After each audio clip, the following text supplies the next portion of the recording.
Écoutez cette histoire extraordinaire qui est arrivée il y a quelques semaines et qui nous a été envoyée par le protagoniste lui-même.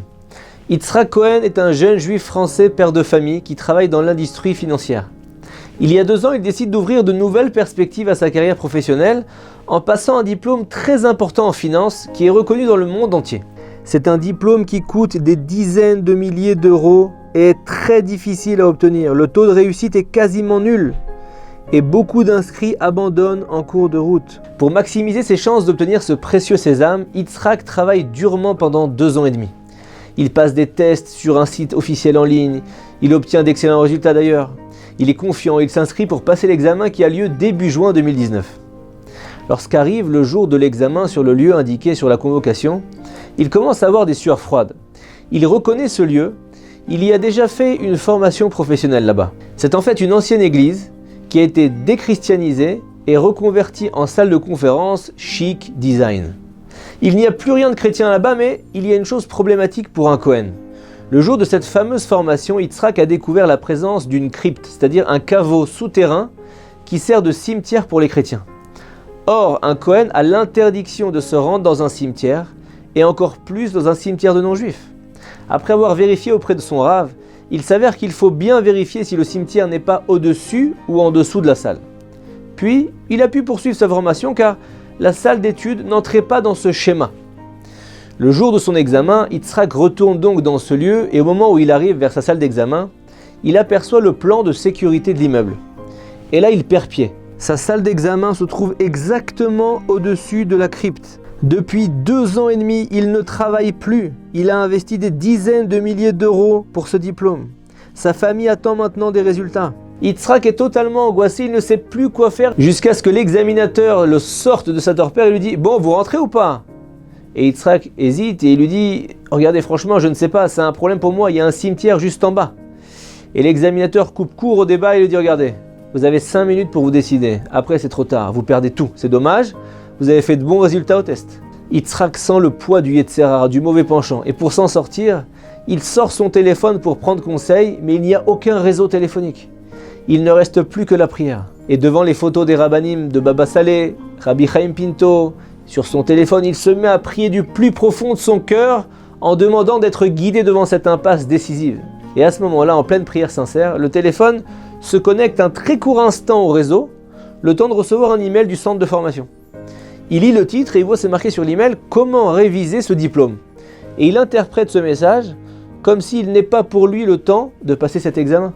Et bien qu'Yitzhak sorte quelque peu abattu par la situation, sa foi en Dieu n'est en rien ébranlée, il continue de prier, il dit « Si un jour je dois avoir ce diplôme, alors ça se fera !»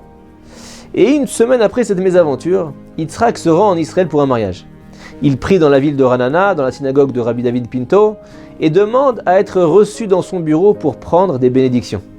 Et cette année, il lui annonce le Rav Pinto, il lui dit « Ta réussite au travail va être exceptionnelle ». Le vendredi qui suit son retour en France, il reçoit un appel de New York 1h30 avant Shabbat. C'est un certain monsieur Adler, vice-président de Finance Investing Institute. Je précise avoir changé le nom de l'établissement pour ne pas leur causer aucun tort. C'est en fait l'institut qui fait passer le diplôme qu'Yitzhak n'a pas pu passer. L'homme engage la conversation en anglais et explique à Yitzhak qu'il a pris connaissance de son dossier et qu'il regrette cette situation, lui présentant ses excuses pour l'important désagrément qu'il n'ait pas pu passer son examen. Et Yitzhak lui confirme bien entendu sa tristesse, en lui précisant sa motivation intacte à le repasser au plus vite, tout en soulignant à nouveau le problème du lieu des examens qui se situe au-dessus ou au-dessous d'un cimetière chrétien. Et le monsieur Adler lui dit « Ouais, je sais très bien.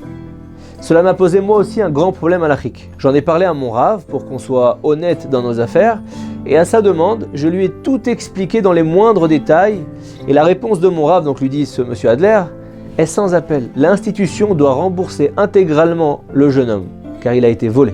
Et monsieur Adler dit à son rave, mais pourquoi est-ce qu'il a été volé? Alors le rave lui dit, parce que le règlement précise que tout le monde peut passer ce diplôme sans aucune discrimination. Yitzhak Cohen, ce jeune juif français, est abasourdi. Il sent qu'il est témoin là d'un grand miracle. Il tombe sur un vice-président de cet institut mondial. Non seulement il est juif, mais en plus il est respectueux de la loi juive. Et Yitzhak lui dit merci beaucoup. C'est vraiment très gentil, mais vous savez, l'argent, il est dépensé. Moi, ce que je veux, c'est le diplôme. Et M. Adler lui dit oui, j'ai bien compris. Désormais, ça sera la direction aux États-Unis qui décidera où se dérouleront tous les examens dans le monde entier. Et le vice-président continue et dit « Je vous appelle aussi pour vous dire qu'au vu de tous les résultats, mon Rav m'a dit qu'il faut que je vous donne officiellement votre diplôme sans le passer, car vous méritez par rapport à votre foi, votre volonté, votre travail et les épreuves de stress et de déception que vous avez eu à affronter et à endurer. » Yitzhak est abasourdi. Il en est même ironiquement presque indigné. Il se dit « Non mais, c'est quand même incroyable. Une institution comme la vôtre, vous ne pouvez pas faire ça.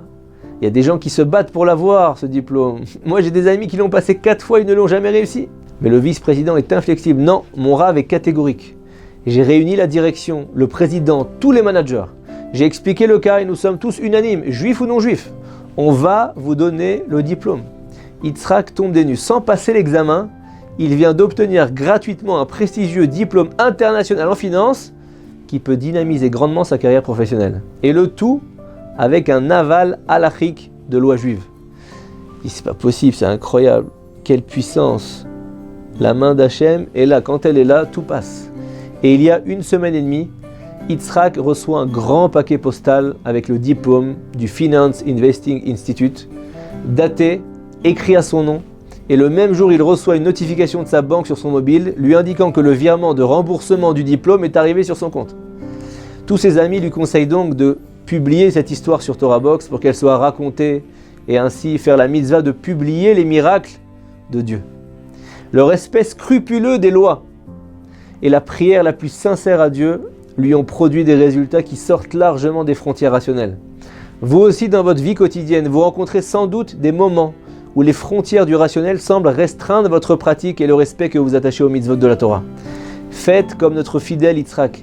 Soyez ferme sur vos principes et priez.